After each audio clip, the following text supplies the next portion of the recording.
We look forward to seeing what you do next, and hopefully it will generate less criticism. It will be more. It will be more because these guys are calling this film as a violent film. I want to tell them, I'll show them what violent film will be.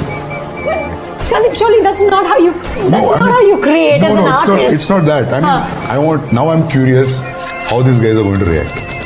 Now, I don't hate them. I want to see like how do they feel about my next film. I'm waiting on it, seriously, because somebody called it a violent film, so I was taken back. So we'll see. And very big thanks to all the audience who loved the film.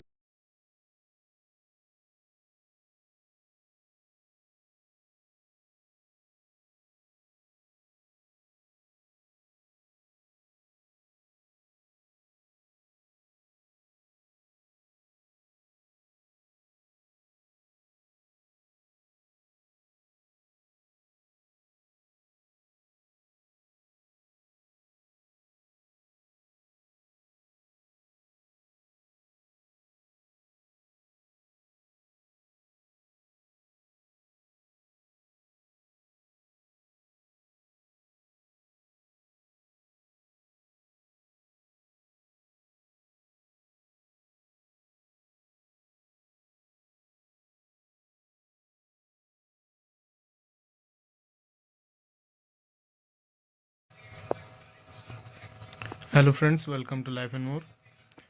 SBI PO mains का exam अभी conduct हुआ है। इसमें GK के questions मैं discuss कर रहा हूँ और मैं अपने अटेम्प्ट को बताऊँगा।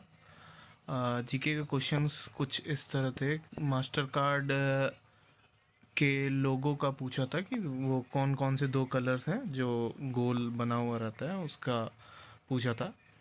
एप्पल का एक टाई अप हुआ है, तो किस मैन्युफैक्चरिंग कंपनी से टाई अप हुआ है जो एप्पल के प्रोडक्ट्स इंडिया में बनाएगा। PIDF payment infrastructure and development fund का जो स्कीम है उसको एक्सटेंड कब तक किया गया है। क्रूड ऑयल का कुछ स्टेटमेंट दिया हुआ था और उससे किन किन कंपनियों को इफ़ेक्ट पड़ेगा, ऐसे 4-5 कंपनियों के नाम दिए हुए थे। प्रॉपर्टी रिलीज़ RBI नोटिफिकेशन से एक क्वेश्चन था जिसमें कौन कौन से एक्ट इसमें लगते हैं ये पूछा गया था। तो इसमें बैंकिंग रेगुलेशन एक्ट था, RBI एक्ट था और NHB नेशनल हाउसिंग बैंक का एक्ट था। होल टाइम डायरेक्टर 2 मिनिमम रहने चाहिए, ये अभी न्यूज़ आया था, शायद प्रीवियस मंथ का है। इसमें all private banks and subsidiary of foreign banks excluding payment bank and local area bank. Non callable deposit के ऊपर क्वेश्चन था, उसमें लिमिट 1 करोड़ 15 लाख से बढ़ा के कर दिया गया है। Floating interest rate bond, I believe इसका आंसर 7% था, लेकिन ये मैंने मार्क नहीं किया है। बिग कैट अलायंस के बारे में पूछा गया था कि ऑप्शंस दिए हुए थे, उनमें से बताना था कि कौन से कैट इसमें इंक्लूडेड नहीं है। मिनिस्ट्री ऑफ इंफॉर्मेशन टेक्नोलॉजी का MOU हुआ है IBM के साथ, तो कौन कौन से फील्ड में हुआ है इसके बारे में पूछा गया। तो क्वेश्चन इस बार थोड़े से अलग और थोड़े से डिफरेंट थे।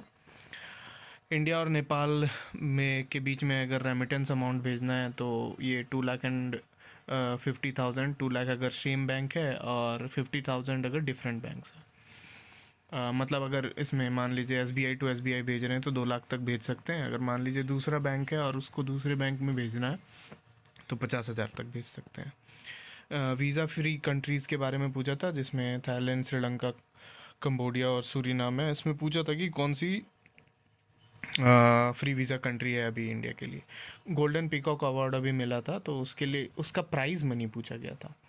एक एटो सेकेंड नोबेल प्राइज़ जो मिला है उस पर क्वेश्चन था। एटो सेकेंड 10 टू द पावर कितना होता है ये पूछा गया था। सीनियर सिटीजन सेविंग स्कीम के बारे में पूछा गया था, 15 से 30 लाख बढ़ा दिया गया था। तो ये कब से लागू हुआ है, तो 1 अप्रैल 2023 से। मिशन लाइफ का SDG पूछा था। अमृत सरोवर के बारे में पूछा गया था। G20 में कौन सी एशिया कंट्री नहीं है, तो इसमें मैंने मलेशिया टिक किया है। आंसर अभी कंफर्म नहीं है मुझे। इथेनॉल सप्लाई के बारे में कुछ क्वेश्चन था। आईसीआईसीआई बैंक पे 12 करोड़ का पेनल्टी लगा है, तो उसका रीज़न पूछा गया। तो क्वेश्चन इस बार जो रीज़न स्पेसिफिक क्वेश्चन है ये ज़्यादा पूछे गए हैं। 5 करोड़ की पेनल्टी लगी थी, तो वो किस पे लगी थी ये पूछा था। फिर यहाँ पे एक प्राण एयर क्वालिटी इंडेक्स के लिए यूज़ होता है। सीसीआई ने मर्जर अप्रूव किया है, ये किस कंपनी का मर्जर अप्रूव किया है ये पूछा था। और इज़राइल में वॉर चल रहा था, शायद प्रीवियस वॉर का नाम पूछा था, योम कुपवार होता। प्रोजेक्ट 15B के तहत कौन सी शिप को लॉन्च किया, तो INS सूरत। और नंबर ऑफ़ यूनिकॉर्न कंपनीज़ के बारे में पूछा गया था। और MSP लेंटिल मसूर दाल के बारे में पूछा गया था। एक वेदर फोरकास्ट के लिए स्काईमेट और किसका ये हुआ है MOU, ये पूछा गया था। इंडिया के कॉटन को कौन सा कॉटन कहा जाता है ये पूछा गया था। टोकनाइजेशन पे कुछ स्टेटमेंट बेस्ड क्वेश्चन था।